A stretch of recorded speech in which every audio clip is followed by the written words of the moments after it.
ان کا جو رابطہ ہے وہ ان کا جو روڈ ایکسس ہے وہ کٹا ہے. البتہ جو ضلع انتظامیہ یا جی بی ڈی میں دعویٰ کر رہے تھے کہ وہاں سے انہوں نے الٹرنیٹ ایک روڈ بنایا ہے جس سے ایکسس، لیکن مقامی لوگوں کا کہنا ہے کہ اس روڈ پہ ایکسس، اب اس روڈ پہ ٹریول کرنا مشکل ہے. 2 ہفتے سے زائد یعنی لاکھوں کی آبادی جو ہے کٹا ہوا ہے، اور خاص کر جو ڈسپلیسڈ لوگ ہیں، کوئی 300 سے زائد لوگ جو مکمل طور پر بے گھر ہو چکے ہیں، وہ خیموں میں ان کو منتقل کیا ہے، ٹینٹ تو فراہم کیا ہے، لیکن وہاں پر بجلی کا نظام نہیں ہے، وہاں پر پانی کا نظام اور ادر اسینشیلز میڈیسن کے مسئلے مسائل ہے.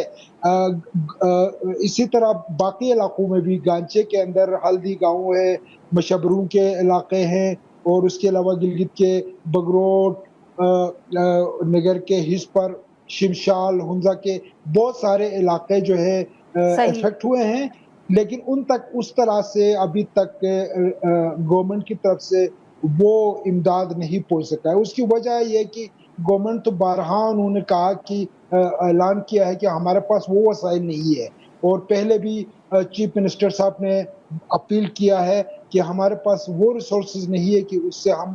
پچھلے دنوں پرائم منسٹر صاحب خود وزٹ کے لیے یہاں پہ آئے تھے، تو چیف منسٹر صاحب نے تو اس ٹائم پہ جب یہاں پر اور بھی ڈیزاسٹر نہیں آئے تھے، وہ 20 بلین روپیز کا ڈیمانڈ کیا تھا، لیکن پرائم منسٹر صاحب نے 4 بلین کا اعلان کر کے چلے گئے.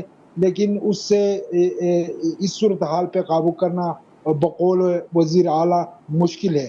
لیکن فلاحی تنظیموں کی طرف سے بالکل امدادی ٹھیک. جو ریلیف ایٹمز ہے ان کو پہنچایا جا رہا ہے. اچھا، وہاں پر خاص کر صحیح. کینیڈین جمیل کا صاحب، میں رول. آپ کی بات یہاں کاٹ رہی ہوں، مجھے معاف کریے گا. ہم خالد فاروق صاحب کو بھی ذرا گفتگو میں شامل کر لیں.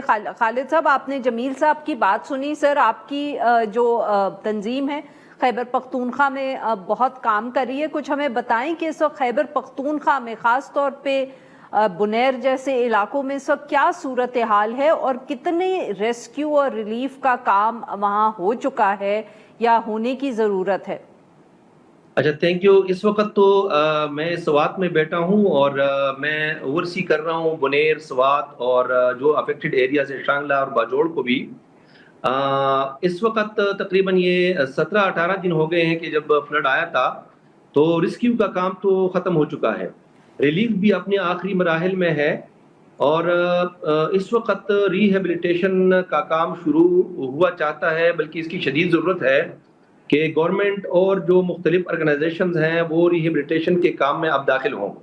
الخدمت فاؤنڈیشن چونکہ روز اول سے ریسکیو اور ریلیف کے کام میں مصروف ہے، اور انہوں نے الخدمت فاؤنڈیشن نے بنیر، سوات، باجوڑ اور شانگلہ میں کلسی ریہیبلیٹیشن کے لیے اپنا روڈ میپ ڈیزائن کر لیا ہے. اس دوران جو ریسکیو کا کام تھا بنیر اور سوات میں خصوصاً، یہاں پہ جانوں کا نقصان بھی بہت زیادہ ہوا تھا، لیکن جو بنیادی نقصان مالی ہوا ہے اس کا بھی کوئی اندازہ نہیں ہے. اربوں روپے کے مالیت کی مارکیٹس، الیکٹرانکس، کپڑا اور موبائل فونز، دیگر چیزوں کی جو مارکیٹس تھیں وہ ڈوب گئی تھیں، اور وہ مٹی اور پانی سے بھر گئی تھی. انڈر گراؤنڈ یا جو گوڈاؤنز ہیں وہ تو بھر ہی گئی تھی، بلکہ جو گراؤنڈ فلور تھے وہ بھی چھت تک یعنی 10-12 فیٹ تک پانی بھر گیا تھا. اس کے ساتھ ساتھ جو گھروں کے اندر پانی بھر گیا تھا تو چھتوں تک وہ پانی جو اس نے نقصانات کیے ہیں. میں یہ کہہ سکتا ہوں اپنی فیلڈ آبزرویشن کی بنیاد کے اوپر کہ جو ماچس کی ڈبی سے لے کے چھت کے پنکھے تک تمام چیزیں جو ہے وہ ناکارہ ہو چکی ہیں. یعنی ایک کمرے کے اندر جتنی بھی الیکٹرانکس کا سامان تھا، فرنیچر تھا، صوفہ تھا، میٹریس تھے، بیڈز تھے، دوسری چیزیں تھیں، فریج، واشنگ مشین، استری، اس طرح چھت کا پنکھا، دوسری چیزیں، ٹی وی وغیرہ وغیرہ، ساری چیزیں خراب ہو چکی تھیں. تو ایک تو وہ تو ایک لاس ہے. خالد صاحب، معاف کریے گا، آپ کی بات کاٹ رہی ہوں. یہ بتائیے گا کہ ایسے کتنے گھر یا خاندان ہوں گے جن کو آپ یہ ڈسکرائب کریں؟ آپ کہہ رہے ہیں کہ ان کے گھر میں پنکھے سے لے کے ماچس تک سب جو ہے وہ اب قابل استعمال نہیں ہے. کوئی اندازہ ہے سر کہ آپ کتنے خاندان یا کتنے گھروں کا ذکر کریں؟ بالکل ہمارے پاس یہ الخدمت فاؤنڈیشن کا پورا ڈیٹا موجود ہے جو ہم نے ریسکیو کے دوران اکٹھا کیا تھا، اور ہم نے باقاعدہ اس کے لیے اب ایک کنسلٹنسی ٹیم لگائی ہے، اور انشاءاللہ وہ ہفتے کے اندر ہمیں پوری رپورٹ دے گی. لیکن میں آپ کو یہ بتاؤں کہ ہمارے پاس جو فگرز ہیں اس وقت وہ یہ ہے کہ بنیر اور سوات اور شانگلہ کے اندر تقریباً 3,500 گھر ایسے ہیں جو مکمل طور پر ان کا سامان تباہ ہو چکا ہے. بنیر کے اندر تو خیر جو فلڈ آیا تھا اس نے تو پورا گاؤں ملیامیٹ کیا ہے، تو وہ تو اس کی تو بنیادیں بھی نہیں ہے. ایسے 63-65 گھر ہیں جن کا نام و نشان نہیں ہے. لیکن سوات کے اندر یہ جو برساتی نالا ہے یہ شہر کے بیچ میں سے گزرتا ہے، تو اس میں سے پارشلی ڈیمیج بھی ہوئے ہیں گھر، یعنی گھروں کی دیواریں بھی گر گئی ہیں، کسی کا چھت بھی گر گیا ہے، کسی کے بیسمنٹس میں پانی بھر گیا ہے. لیکن جو بہت زیادہ نقصان ہوا ہے وہ مالی ہوا ہے. یعنی گھروں کے اندر تقریباً 2,500 گھروں کا ڈیٹا ہم نے اکٹھا کر لیا ہے سوات کے اندر. اس میں 400 کے لگ بھگ گھر ایسے ہیں جو فلی ڈیمیج ہیں، باقی 828 گھر ہمارے پاس ان کا ڈیٹا ایسا ہے جو جن کا سارا سامان خراب ہو چکا ہے اور وہ ابھی رہنے کی قابل ایز سچ نہیں ہے. تو اس لیے الخدمت فاؤنڈیشن نے یہ کیا کہ گھروں کو تو صاف کر دیا. روزانہ 500 کی لگ بھگ رضاکار ہم نے لگائے، 7 ایکسکیویٹرز ہمارے کام کرتے آ رہے ہیں، مطلب پچھلے 17-18 دن سے.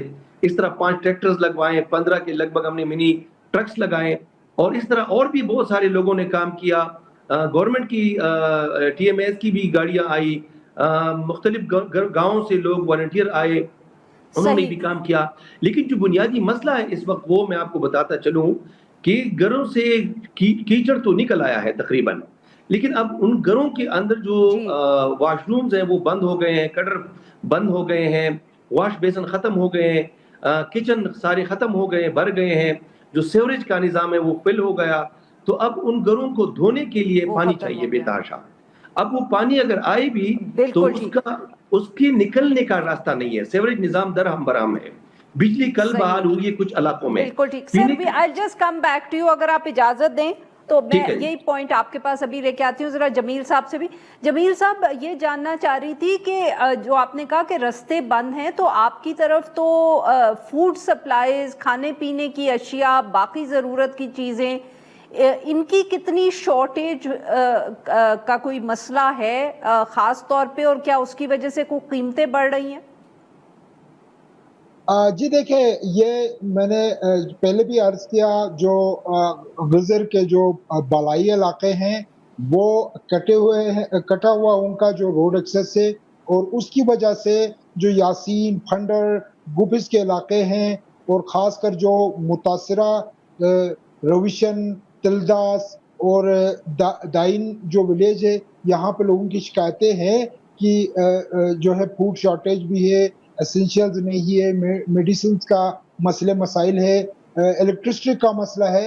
اور سب سے انٹرسٹنگ چیز یہ ہے کہ ان کو جو خوف ہے وہ مہینے 2 مہینے بعد یہاں پہ ابھی ونٹر سیزن شروع ہونا ہے، اور سینکڑوں جو 200-300 گھر ایسے ہیں جو اب خیموں میں رہ رہے. ابھی فی الحال تو وہ رہ سکیں گے، لیکن مہینے 2 مہینے بعد یہاں پر بہت ہارش ویدر شروع ہو جاتا ہے، تو ان کے لیے بہت مشکل ہو جائے گا جب تک ان کے لیے کوئی الٹرنیٹ شیلٹر یا الٹرنیٹ رہائش کا بندوبست نہیں کیا جا سکے.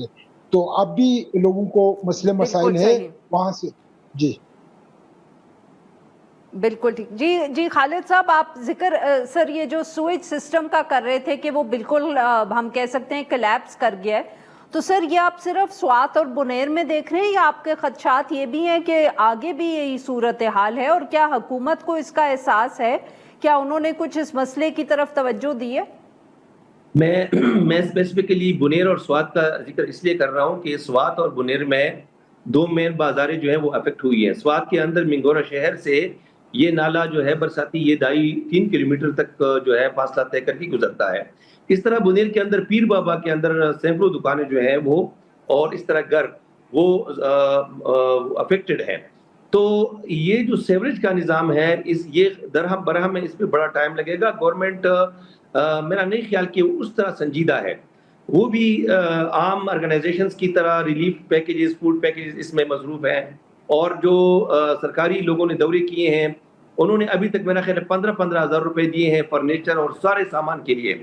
تو میں نہیں سمجھتا کہ گورنمنٹ جو ہے وہ 15,000 روپے میں اب ایک فلی افیکٹڈ گھر کو یا جو پارشلی افیکٹڈ گھر ہے جس کا سارا سامان ڈوب گیا ہے پانی کے اندر, وہ 15,000 روپے میں کیسے وہ ریکور کر سکے گا؟ 15,000 روپے تو مطلب ٹکی نہیں بنتی گورنمنٹ کے لیے. یہ تو کسی بہت چھوٹی موٹی گلی کوچی کی آرگنائزیشن ہے وہ اتنے پیسے کلیکٹ کر کے دے سکتی ہے. تو گورنمنٹ میرا خیال ہے اس حوالے سے بہت زیادہ سیریس نہیں ہے.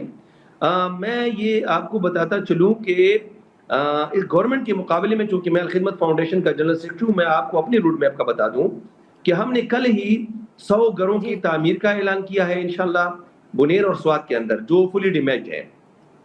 الخدمت کا اپنا ماڈل ہے ہاؤسز کا, وہ اس پہ کریں گے. 200 چھوٹے واٹر جو ٹیوب ویل واٹر سکیمز ہے پانی کی پینے والی پانی کا, وہ بنائیں گے انشاءاللہ. 5,000 طلبہ جو افیکٹڈ ہیں ان کی بکس, اسٹیشنری اور کتابوں کا بھی بندوبست کریں گے. اس طرح ہم 60 مساجد کو رینوویٹ کریں گے اور بنائیں گے. ہمارے دو مہمانوں کا ہمارے لیے وقت نکالا. ناظرین یہاں پہ لیتے ہیں ہم ایک چھوٹی سی بریک. ویلکم بیک ناظرین. پروگرام کے اس حصے میں ہم ذکر کریں گے خیبر پختونخوا کے شہر بنوں کا. وہاں آج ایک دہشت گردی کا حملہ ہوا ہے. جو حملہ تھا اس میں دہشت گردوں نے جو ایف سی لائنز ہے اس کو ٹارگٹ بنایا, نشانہ بنایا. ان کا جو مرکزی دروازہ تھا اس کے اوپر ایک بارود سے بھری ہوئی جو گاڑی تھی وہ ٹکرائی, جس کے بعد وہاں ایک زوردار دھماکہ ہوا. پولیس کے مطابق اس کے بعد جو حملہ آور تھے وہ احاطے میں گھس گئے, مگر وہاں آپریشن جب ہوا تو اس کے بعد اب تک جو اطلاعات آئی ہیں 5 کے قریب جو دہشت گرد ہیں ان کو ہلاک کر دیا گیا ہے. جوابی کارروائی میں یہ بھی ہوا کہ ایک ایس ایچ او اور 5 اہلکار جو ہیں وہ زخمی ہوئے ہیں. اس کے ساتھ ساتھ ایک اور افسوسناک خبر بھی آئی, وہ یہ کہ لکی مروت جو ہے وہاں 2 پولیس اہلکار کو نشانہ بنایا گیا, فائرنگ سے ان کو جاں بحق کیا ہے. obviously یہ ایک worrying ٹرینڈ ہے. آج ہی ڈان اخبار میں بھی خبر آئی تھی, ان کے پاس فگرز تھے Pakistan institute for conflict and security studies کی طرف سے, اور ان کے پاس جو اعداد و شمار تھے اس میں یہ بتایا گیا ہے کہ اگست میں جو ہے بہت خطرناک حد تک ایسے حملے جو ہیں ملیٹنٹ اٹیکس جو ہیں ان میں اضافہ ہوا ہے, اور جولائی کے مقابلے میں جو حملے ہیں وہ 70% سے زیادہ سے بڑھے ہیں. اس سارے معاملے پہ گفتگو کرنے کے لیے ہمارے ساتھ موجود ہیں لحاظ علی صاحب, صحافی ہیں, AFP سے وابستہ ہیں. ویلکم ٹو دا شو سر. جی لحاظ صاحب, سر سب سے پہلے تو ہمیں بتائیں یہ جو بنوں والا واقعہ ہے اس کی کیا تفصیلات ہیں آپ کے پاس؟ بہت شکریہ. ایک تو بنوں میں تقریباً آج کوئی 5:10 پر ایک خودکش حملہ آور نے بارود سے بھری گاڑی ایف سی لائن کے گیٹ سے ٹکرائی, اور اس کے بعد 5 جو ان کے مسلح دہشت گرد تھے وہ اندر داخل ہوئے. ان کے ساتھ تقریباً 12 گھنٹے سے زائد جو ان کے خلاف ایک آپریشن کیا گیا. ان 12 گھنٹے کے آپریشن میں 5 کے 5 جو دہشت گرد اندر داخل ہوئے تھے ان کو مارا گیا, جن میں سے ایک نے اپنے آپ کو اڑا دیا, جبکہ باقی جو 4 تھے وہ فائرنگ کے تبادلے میں مارے گئے.